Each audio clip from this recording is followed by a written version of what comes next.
how to buy coins on Poppo Live app.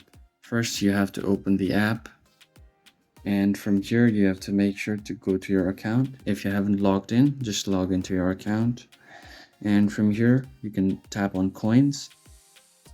This will open up the coin section where you can buy all of the coins right here. So go to top up, tap on top up, and here you can see all of these offers right here. So for 7,000 coins, it's 99 cents.